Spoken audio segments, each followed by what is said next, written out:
Lessons to improve your money and life. Hi there, it's Luigi, and welcome to Catapult Capitalism, your guide in making smart financial moves for your future. If you enjoy watching our videos, feel free to like, subscribe, and hit that notification bell so you get updated whenever we upload a new video. In today's video, we are going to share with you some lessons on how to improve your money and life. So if you dig these kinds of videos, then keep on watching. Number 1. Money can't make you happy, but lack of money can make you unhappy. They say money can't make you happy, but to some extent that is false. Researchers investigated the relationship between money and happiness, and guess what? Like I just said, to some extent, having money may make you happy. Several studies have indicated a substantial relationship between money and happiness among persons with low to middle incomes. Up to a point, more money equals more happiness. That should come as no surprise. If you used to earn $30,000 per year and now earn $50,000 per year, the difference is significant. You're less stressed.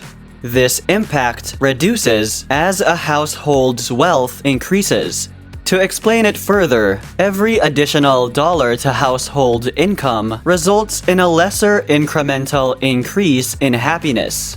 What is the breaking point? That is debatable. According to one well-known study, there is a strong association between money and happiness up to the first $75,000 in household income, after which it plateaus. Other researchers say that marginal profits begin to decline between $80,000 and $100,000, while still other studies place the figure closer to $160,000. Of course, enough depends on the size and location of your family. A single person earning $100,000 in Des Moines is not the same as a family of 6 earning $100,000 in San Francisco. Putting the income in context definitely gives you a better understanding of things. Number 2. Experiences make us happier than things. Dr. Leif Van Boven, a psychology and neuroscience professor at the University of Colorado, determined to find the answer to happiness about a decade ago. He polled hundreds of people on recent purchases, categorizing them as experiential or material. Then he inquired about their self-reported levels of happiness. Can you guess the outcomes? Spend your money on experiences rather than objects if you want to be happy. Preliminary research suggests 3 reasons why experiential purchases make people happier than material purchases.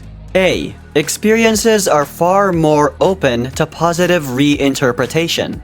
B. Experiences are less prone to disadvantageous comparisons. And C. Experiences are more likely to foster successful social relationships. For starters, memories are prone to nostalgia bias. Memories improve with age. We don't recall the long lines, unhappy kids, or fallen ice cream from that vacation to Disney World. We recall the positive points, such as the joy on our children's faces when they met their favorite characters. In contrast, objects deteriorate with time. They wear out and break down, and the joy we get from them vanishes. We derive more pleasure from anticipating a purchase than from actually having the thing. It's easy to take something for granted once we have it. Second, there is less of a keeping up with the Joneses influence when it comes to experiences.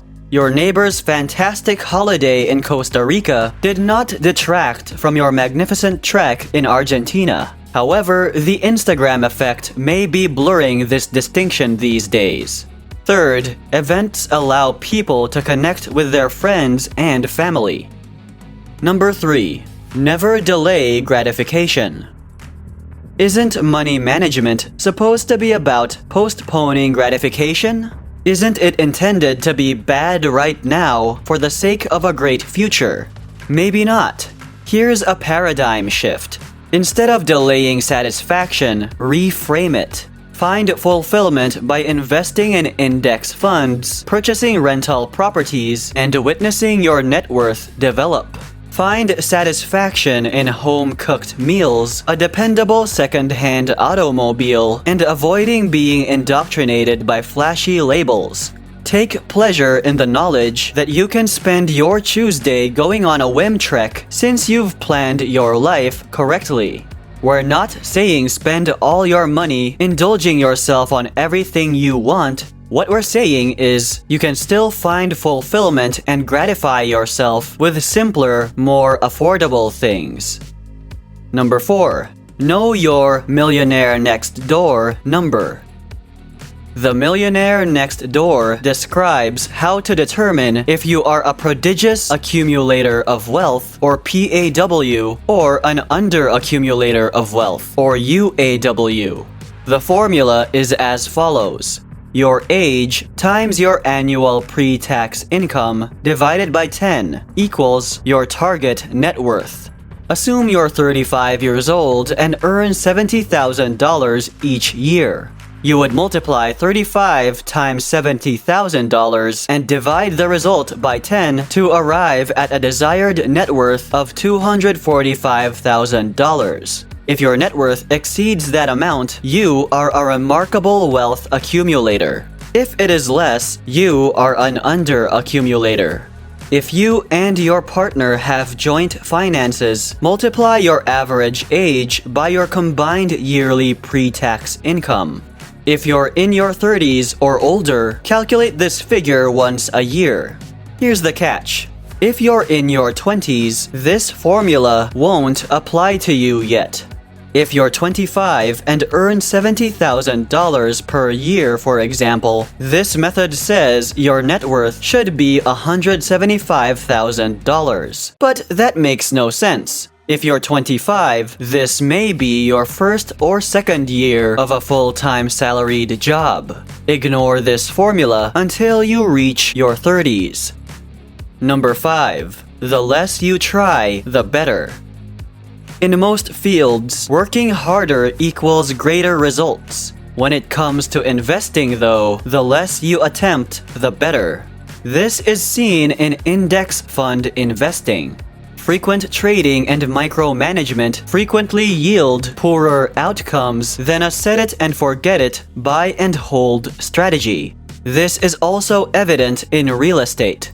House flipping is a lot of effort with an extra risk premium. A buy-and-hold approach needs you to front-load the labor, and then you can enjoy the profits for decades. The passive technique generates a long-term stream of recurrent revenue. That is a double victory. The lazy, basic couch potato portfolio might be your best friend. Number 6. Simplify everything. Find the simplest approach to do your task. Here are some examples. For index investing, you could spend hours fine-tuning your asset allocation, but why bother? Choose an allocation that you are pleased with and continue on. For real estate investing, you may get lost in the rabbit hole of every possible option. Rents, flipping, wholesaling, residential, commercial, offices, warehouses, and even mobile home parks. Don't try everything. Choose a specialty and a plan. Concentrate on what you have chosen, and leave the other options alone. For cash flow, don't bother making a thorough line item spreadsheet with a dozen or so sections that control your budget in minute detail. That is very complex. After all, how long are you going to stick with it? Do you believe you'll be driven enough to count every item from the grocery shop in 5 months? Keeping track of your budget and spending is nice and all, but maybe you don't have to do it to the tiniest detail. The anti-budget. Take your savings first, then relax about the rest. Choose whatever savings rate you like. 10%, 30%, or 50%. It's entirely up to you. Every month, put this money into savings. Survive on the remainder. There are other methods for saving, but it might be worthwhile to try this out. You do not need to make an extremely thorough budget. These budgets add complexity to the system, and the more complicated a system is, the more likely it is to collapse. For your work life, for each project, find the 80-20 answer. What activities provide the best value for your time, energy, and attention? You can try asking yourself, what is the one thing I can do for my health, money, relationships, and etc. that will make everything else simpler or unnecessary? Simplifying isn't about deprivation. It's about getting the most out of carefully picked choices. Number 7. Achieve being through doing. The easiest way to overcome writer's block is to begin writing. Starting to move is the best remedy for not wanting to exercise. You don't have to be in the mood to do something before you do it. Act first, and the feelings will come afterward. Reframe each time you find yourself saying or thinking, "I can't." Then consider whether the new statement resonates with you. Do your behaviors correspond to your priorities? If they do not, then it's time for a change. And that's it for this video. If you enjoyed it, don't forget to like, subscribe, and hit that notification icon. Thank you so much for tuning in to Catapult Capitalism, and we'll see you later.